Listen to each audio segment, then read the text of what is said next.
Hola, ¿cómo están? Mi nombre es Saulo y hoy conmigo permítanme explicarles brevemente acerca del arraigo laboral. Como ustedes ya saben, el arraigo laboral se encuentra dentro del grupo de permisos temporales de residencia, como por ejemplo son el arraigo familiar y el arraigo social, que junto con el arraigo laboral son los tres tipos de arraigo más utilizados por los inmigrantes para regularizar su situación. Entonces, quiero explicarles brevemente acerca de este tipo de permiso. En términos generales, podríamos decir que existen dos presupuestos. Claro, existen muchos más, pero elementalmente existen dos presupuestos para solicitar el arraigo laboral. El primero es haber vivido en España de manera continua durante 2 años. Y si la persona se ausentó del territorio español, esta ausencia no debe ser mayor a 90 días. Y el segundo presupuesto elemental para solicitar este permiso es que la persona haya trabajado en ese tiempo de 2 años, por lo menos durante 6 meses. 6 meses y un día, para ser exactos.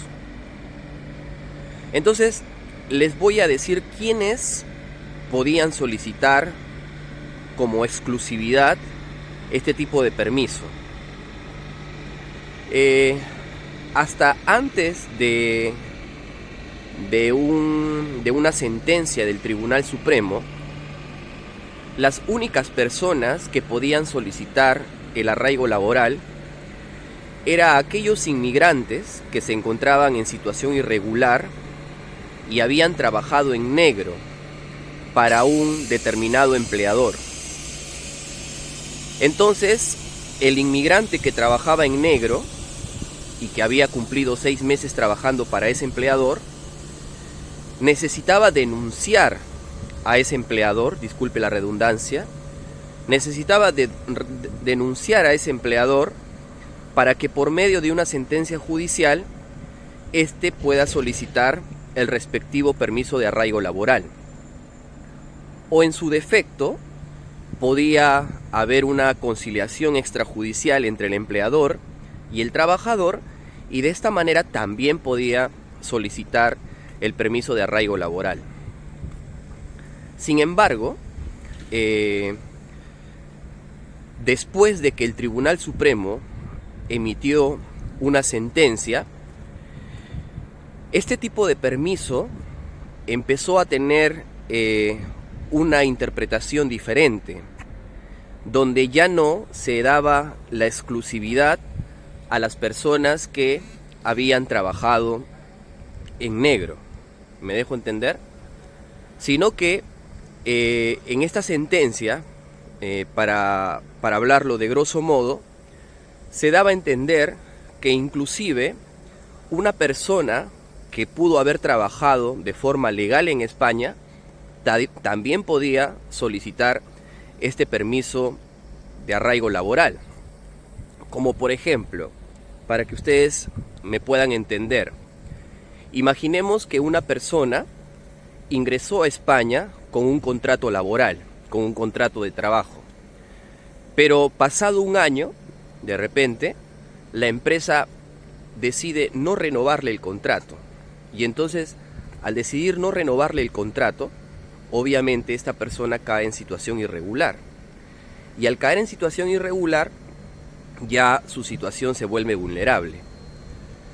En tal caso, esta persona estaría calificada para poder solicitar el arraigo laboral, en el caso que haya vivido 2 años y pueda sustentar o acreditar que estuvo trabajando durante ese año que fue contratado de forma legal. Otro caso, por ejemplo, podría ser el caso de los ciudadanos venezolanos que vienen a España y solicitan el asilo político, que como ustedes saben, este tipo de solicitud no se resuelve de forma inmediata, porque la persona que solicita el asilo político, necesita esperar un determinado tiempo para que se dé resolución a su solicitud. Pero como un carácter excepcional o como una medida cautelar, llamémoslo así, el Estado español le otorgaba el permiso de trabajo a ese ciudadano venezolano para que en ese tiempo en que se resuelve su solicitud pueda trabajar. Entonces imaginemos que con el tiempo se le rechaza la solicitud. Sin embargo, ya pudo haber trabajado de manera formal o legal durante un tiempo determinado. Y esto también le permitiría solicitar el arraigo laboral. Esta interpretación de la sentencia del Tribunal Supremo hizo pensar a mucha gente que la solicitud de arraigo laboral podía darse para todas las personas, inclusive las personas que habían venido con estancia por estudios aquí a España y que de repente habrían desarrollado algunas prácticas profesionales o algún trabajo en alguna entidad relacionada a su carrera profesional. Y entonces mucha gente interpretó esta sentencia del Tribunal Supremo de una manera demasiado amplia, tanto que lamentablemente en estos últimos meses ha habido un rechazo masivo a muchas solicitudes de arraigo laboral.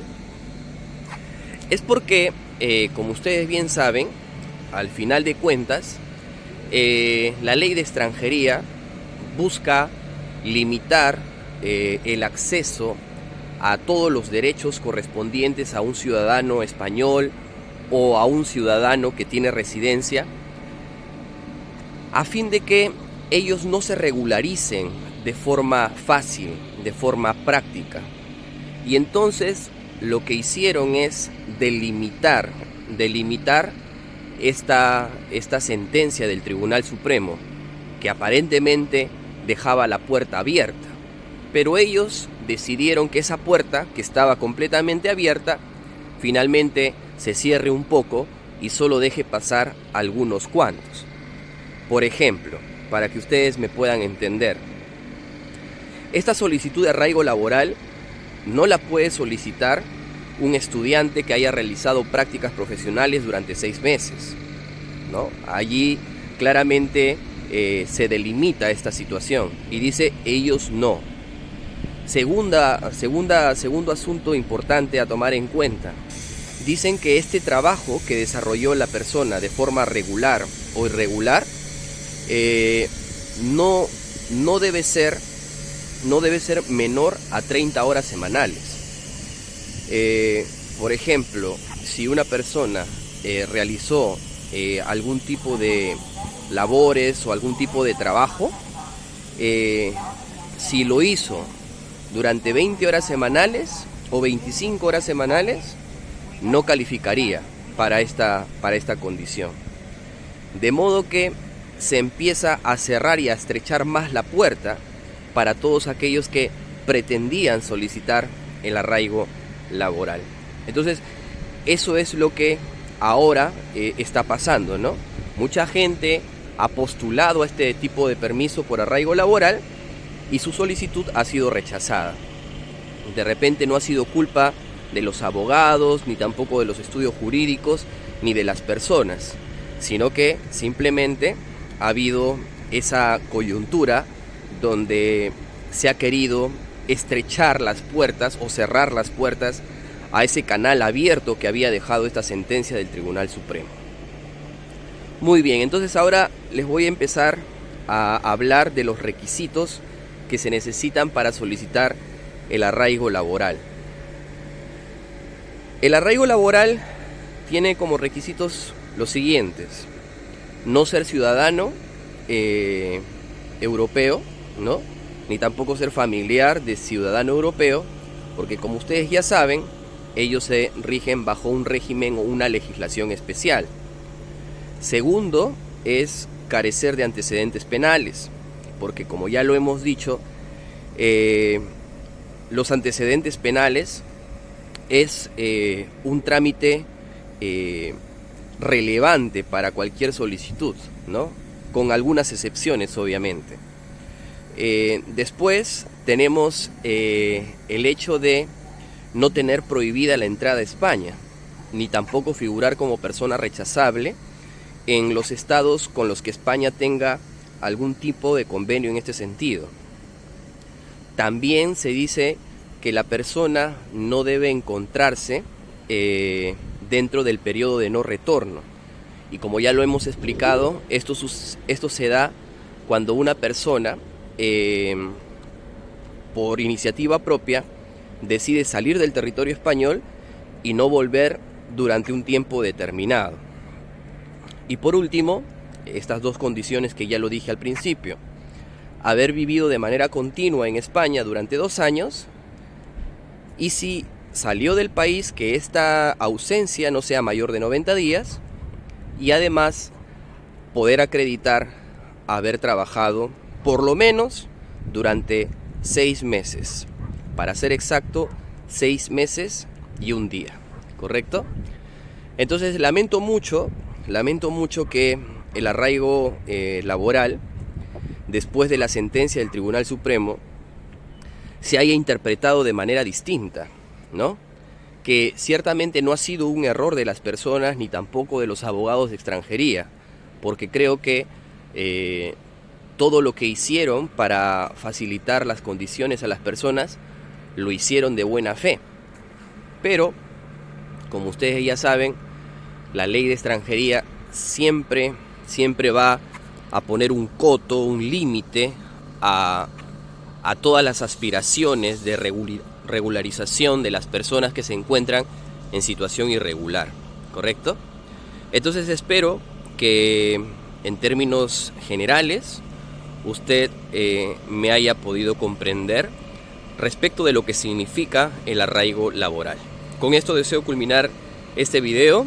Les deseo un feliz día y que todas las cosas le vayan bien. Un abrazo para todos y que Dios los bendiga mucho.